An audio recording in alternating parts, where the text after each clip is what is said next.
형사소송법 7주차 두 번째 수업 시작하겠습니다. 이번 시간에 보실 부분은 자백 배제 법칙입니다. 먼저 순서는요, 자백의 의의를 보신 다음 자백 배제 법칙의 의의, 이론적 근거, 적용 범위, 효과, 임의성의 입증 순으로 보도록 하겠습니다. 먼저 자백의 의의를 보시면요, 자백이란 피해자나 피고인이 자기의 범죄 사실에 전부나 일부를 인정하는 진술을 자백이라고 합니다. 자백의 성질은 공소범죄 사실을 직접 증명할 수 있는 직접 증거가 되며 진술의 증거로 되는 진술 증거에 해당합니다. 전문 증거에 대해 원본 증거로서의 성질을 갖고 있습니다. 진술자의 법적 지위는 불문합니다. 피고인으로서의 진술 외에도 피해자나 참고인, 증인으로서의 지위에서 한 진술도 자백에 해당할 수 있습니다.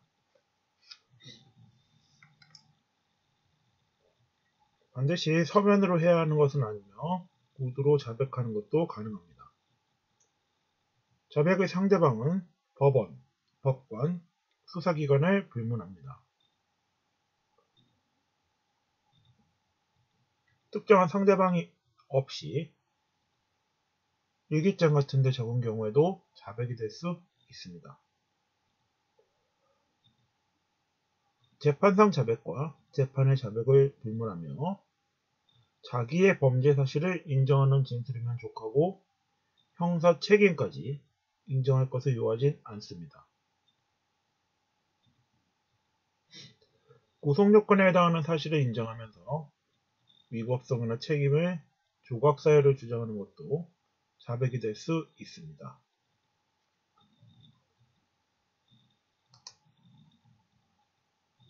자백 배제 법칙은 형사소송법 제309조에 규정되어 있습니다. 피고인의 자백이 고문, 폭행, 협박, 구속의 부당한 장기화 또는 기망, 기타의 방법으로 임의로 진술된 것이 아니라고 의심할 만한 이유가 있는데 이러한 자백을 유죄 증거로 할 수 없다는 원칙을 자백 배제 법칙이라고 합니다. 형사소송법 309조에 규정되어 있는 사유들은 열거 사유가 아니며 예시 사유에 해당하므로 이러한 사유 이외의 수단으로 자백의 임의성이 부정된 경우에도 자백 배제 법칙이 적용될 수 있습니다. 그러면 자백 배제 법칙과 관련한 영상 자료를 보시겠습니다.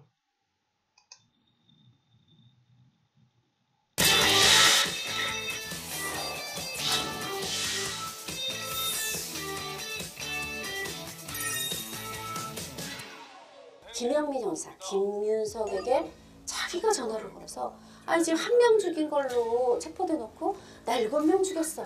이렇게 얘기를 자백을 한단 말이에요. 이 자백의 어떤 법적 효력, 증거 능력 그건 어떻게 되나요?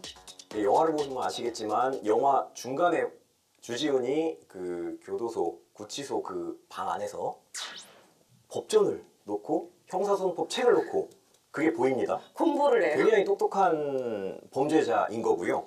사실 우리가 흔히 생각할 때 범인이 자기의 죄를 스스로 자백했다.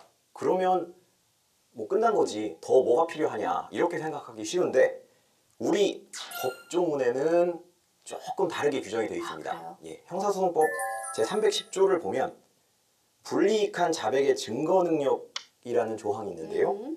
피고인의 자백이 그 피고인에게 불이익한 유일의 증거일 때에는 이를 유죄의 증거로 하지 못한다라는 겁니다. 뭐 예를 들면 이제 주지훈이 스스로 자백을 했기 때문에 그 자백의 효력은 분명히 존재하되 자백만 있을 경우에는 실제로 유죄로 처벌하기는 어렵다라는 이 조문의 내용입니다. 아니 이게 이해가 될 듯 안 될 듯. 뭔가 일단 법적 효력은 있는데 또 유죄의 증거로 사용할 수도 없다. 딱 오로지 증거라는 게 자백만 있을 때는 이거 조금만 더 설명해 주시면요. 이게 형사소송법상 중요한 원칙 중에 하나인 자백의 보강 법칙, 이 문제인데요. 네. 범죄자가 스스로 범죄를 자백을 했더라도 유죄 판결을 내리기 위해서는 별도의 독립된 증거가 필요하다는 겁니다. 이게 이제 연역적으로 살펴보면 과거에 이제 뭐 수많은 영화에서 다뤄졌지만 뭐 수사기관에서의 뭐 물고문이라든지 네. 잠을 안 재운다던가 이런 여러 가지 방법들을 통해서 자백을 강제로 끌어내고 이 자백으로 무고한 사람을 심지어는 사형에 네. 처한 그런 경우도 있지 않습니까? 이런 그 잘못된 관행을 방지하기 위해서 피고인이 자백을 했더라도 자백 외에 별도의 증거가 필요하다는 이 조문이 이제 삽입이 된 거고요.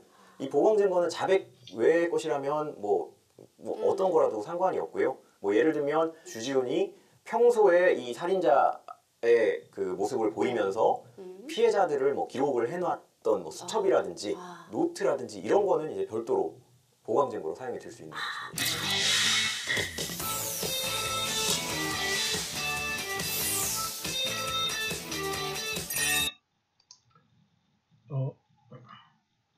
영상 자료는 자백 보강 법칙에 대한 것으로서 약간 다르지만 자백 배제 법칙과도 관련이 있습니다. 자백 배제 법칙의 이론적 근거를 보시면요. 허위 배제설, 인권 옹호설, 위법 배제설이 있습니다. 임의성이 없는 자백은 허위의 가능성이 크기 때문에 증거 능력을 부정해야 한다. 라는 견해가 허위 배제설입니다. 인권 옹호설은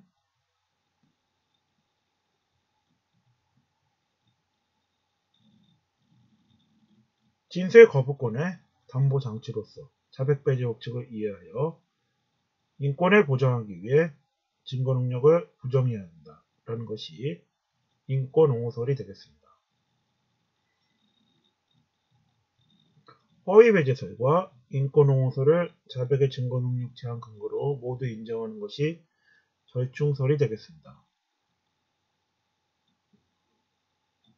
임의성 없는 자백은 허위의 위험성이 크고 자백 강요를 방지하기 위한 인권 보장을 위해서 증거 능력이 배제되어야 한다는 견해입니다. 위법 배제설은 자백을 취득하는 과정이 위법함으로 인해 증거 능력이 부정된다는 견해로서 자백 배제 법칙을 위법 수집 증거 배제 법칙의 특칙에 해당하는 것으로 보고 있습니다. 판례는 종래 허위 배제설의 입장이었으나 이외 위법 배제설을 취한 경우도 있었으며 최근에는 절충설을 취하는 판례들도 나오고 있습니다.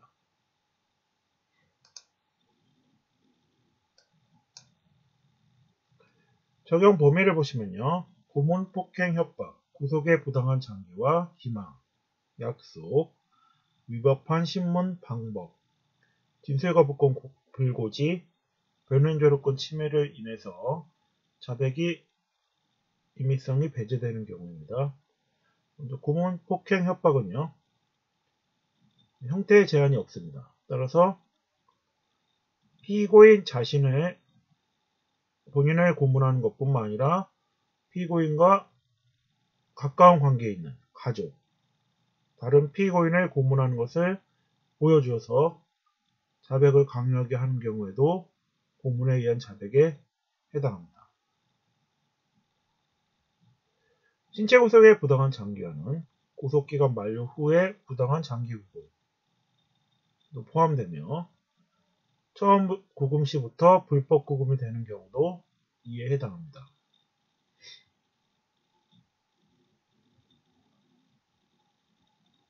영장 없이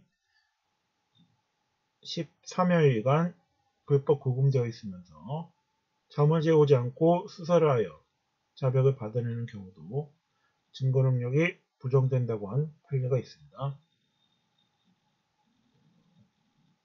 기망은 속여서 위계를 사용하여 상대방을 착오에 빠뜨리게 한 후 자백하게 하는 것을 말합니다. 기망이라고 하기 위해서는 신문 방법이 비난할 수 있을 정도로 적극적인 속임수, 사술이 있어야 합니다. 단순히 착오를 이용하는 것만으로는 기망에 해당하지 않습니다. 자백의 대가로 이익을 제공하겠다, 약속하는 경우, 형을 감해주겠다, 석방시켜주겠다 라고 하면서 자백을 받아내는 경우도 자백의 임의성이 없다고 봅니다.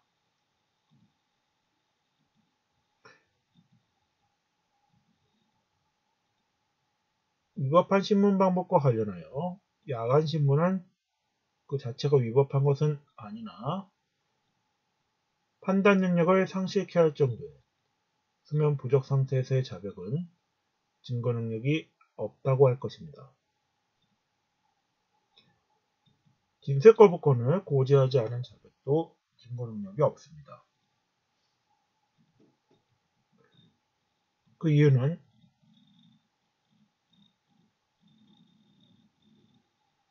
진술 거부권을 고지하지 않은 경우 자백 배제 법칙에 의해 증거 능력을 부정하는 입장이 다수의 입장이며, 판례는 위법 수집 증거 배제 법칙에 따라 진술 거부권을 고지하지 않는 자백은 증거 능력이 없다고 보고 있습니다.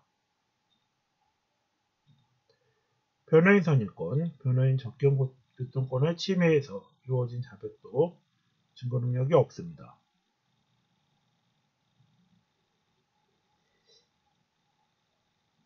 변호인이 아닌 자와의 접견이 금지된 상태에서 피의자 신문조서가 작성된 것만으로는 자백의 임의성이 부정되지 않습니다. 이와 관련한 영상 자료를 보시겠습니다. 범죄 혐의가 있으면 경찰서나 검찰청에 가서 조사를 받게 되죠. 그런데 같은 조사를 받더라도 유독 검찰에서 작성한 조서가 법정에서 유력한 증거로 인정됩니다. 국가인권위원회가 오늘 검찰 조서에 이런 특별한 증거 능력에 제동을 걸었습니다. 윤수환 기자입니다. 지난 4월 서울의 한 대학병원 사무국장이 검찰 조사를 받은 직후 숨진 채 발견됐습니다. 당시 유가족은 검찰에 강압수사 의혹을 제기했고 경찰에 검찰 관계자들을 고소하기도 했습니다. 지난 2004년부터 10년간 검찰 수사를 받다가 극단적 선택을 한 사람은 모두 83명. 이런 사건이 발생할 때마다 검찰의 무리한 수사에 대한 비판이 일었습니다. 재벌 받기 위해서 무리한 수사, 즉 수사 시간을 늘린다든지 아니면 야간에 수사한다든지 아니면 쉬는 시간을 주지 않고 한다든지. 이 같은 강압수사 관행은 검찰 조서가 갖고 있는 월등한 증거 능력과 무관하지 않습니다. 경찰 등 일반적인 수사기관의 조서는 아무리 적법한 조사 절차를 밟았더라도 법정에서 피의자가 그 내용을 부인하면 증거가 되지 않습니다. 하지만 검찰은 다릅니다. 검찰 조사에서 나온 자백 진술은 재판 과정에서 피의자가 아무리 부인을 해도 그 증거 능력을 인정받을 수 있습니다. 검사는 딱 한 번의 자백만 받아내면 유력한 증거를 확보하는 셈입니다. 그러다 보니 검찰은 관행적으로 다른 증거물을 확보하기보단 피의자의 자백을 받아내는 데 집중해왔습니다. 사실상 조서에 적힌 자백 진술에 근거해서 그 유무죄 판단이나 양형 판단까지 다 이루어져 버리게 되는 것이죠. 국가인권위원회는 검찰의 조서 증거 능력을 다른 수사기관과 동일하게 하는 것이 바람직하다고 밝혔습니다.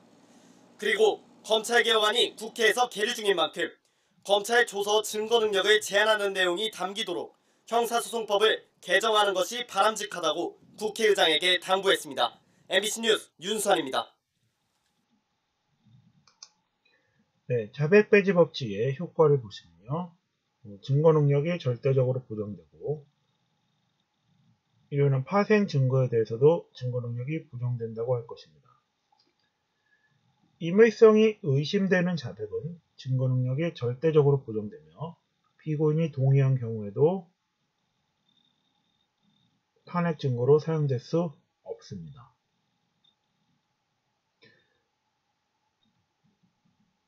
자백에 의해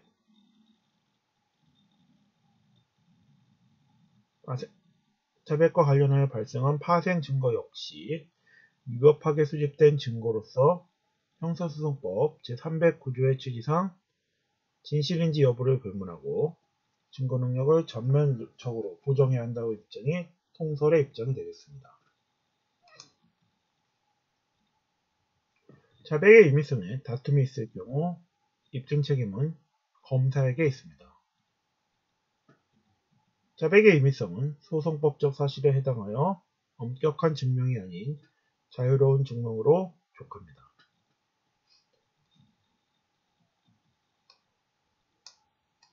이상으로 자백 배제 법칙에 대해 살펴보았습니다.